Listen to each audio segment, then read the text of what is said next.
It's important to broaden my horizons, but also to bring awareness. I think that's one thing we spoke about. I think the first question was who's in sports marketing, who's in the game right now, and I think it's important to get as many people into the game, especially soccer or football, because we are a global sport and global name. And for me personally, I want something to last longer than my career. I want to always be remembered, and so if I can get my foot into as many doors as possible, but also be remembered after all this is said and done, then that's beautiful.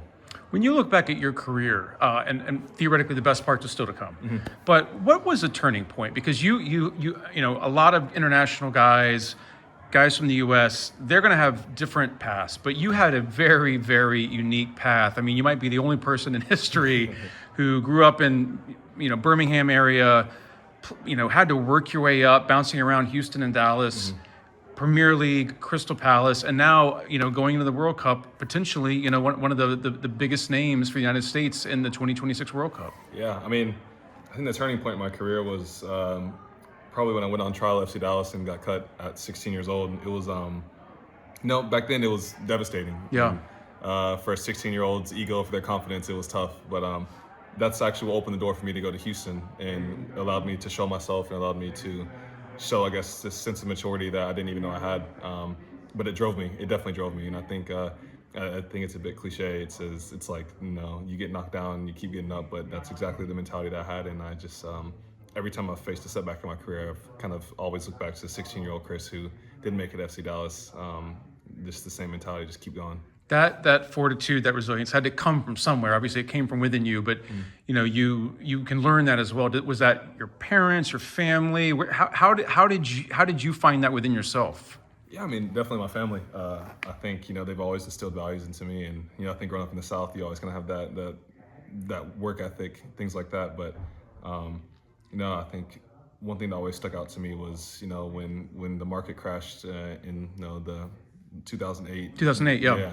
I remember in my family, we lost our business. We had a lot of setbacks in that time, but my parents never stopped providing for me and my siblings to make sure that we always were able to do everything we wanted to do. So I think it's a little bit of them instilling that in me, but also me seeing that in them and wanting to pay them back eventually.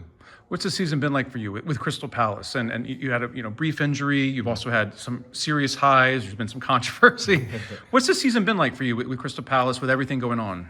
Yeah, it's still exciting. I think the highs have been really high. I think the lows have been pretty low. But again, I think that's the world of professional sports, and I think it's the reason why we love it. It's because there's so many moments where you can feel the joy. Like last year, when the first major trophy in the club's history, and you see a whole region of London bawling their eyes out because of things that we did. So I think moments like that keep you going when the times get tough. But we still have a lot to play for the season. I think at this point in the season, we're kind of on the same points tally that we had last year. Yeah. So still a lot of room to improve, but also a lot of room to still make history. We're almost 100 days from the World Cup, and I mean, you're on that stage with Michael Yormark, and all you hear is the biggest. But I mean, you're going to be playing in it, and you want to win every match. And I mean, how do you balance that? How do you balance hearing all these things? You're from the U.S. It's going to be in the U.S. for the first time since '94. The marketing side, all this potential, but at the same time, you're playing in it, and you want to take the United States as far as they've ever been before. Yeah, it's a bit challenging because we're still in club season right now. Yeah. So I think it's just taking it a day at a time. I think that's the best thing. Of course, my North Star for this season is to go to the World Cup and play and win the World Cup. But for me, I also have a duty to Palace where I also want to win the Conference League, want to finish as high up as possible in the Premier League. So again, like I said, it's taking it day at a time. I'm at Palace until the end of March, and then I go away to the national team for about a week and a half, 2 weeks. And while I'm there, I'm going to be there playing against two huge teams, and I want to win both those games. Then when I come back, it's Palace until the World Cup time. So I think it's staying in the moment. I think is a big thing. I think people tend to look into the future to what's next, but then you forget about what's going on today. So I think it's taking a day at a time, but also staying in the moment. Just a couple more, and I really appreciate it. What's it been like with Pochettino to kind of see his impact? How does he keep in touch with you? How do you kind of build that relationship? Because obviously you're not around him all the time, but come March and then come June, I mean, that will be your team for as long as you guys are playing. Yeah, I mean, I think with Poch coming in, he kind of instilled this fight that we needed. I think people think of CONCACAF as a scrappy league or scrappy division of the world, but we've really embraced it over the last year or so with him coming in. And of course, when you're able to do that, your quality will eventually come out on the ball. But I think it's making sure that no team goes up there and outplays you, or at least outworks you. Yeah. That's something you can always control.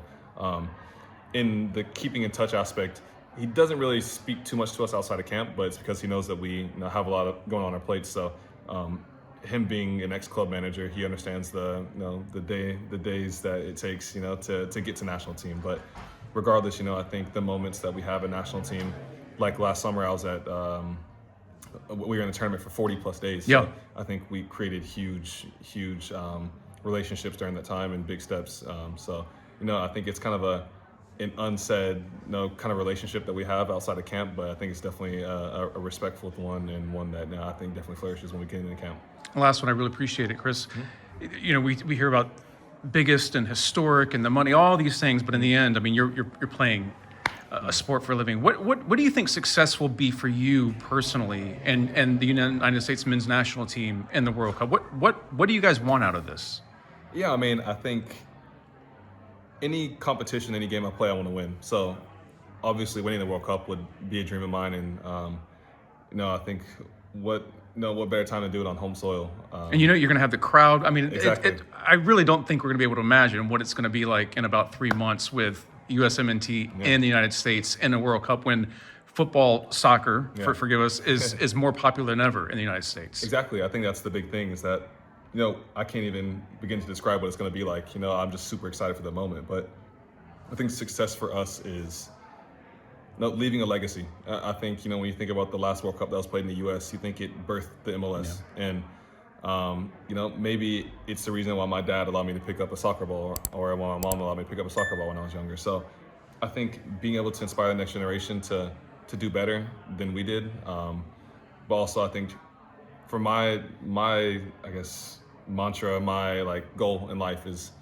to be the reason why somebody picks up a soccer ball. And I think if us as a collective, if we're able to give good enough performances that make America proud, but also performances that allow a kid to pick up a soccer ball one day, then I think it's a successful one. talkSPORT.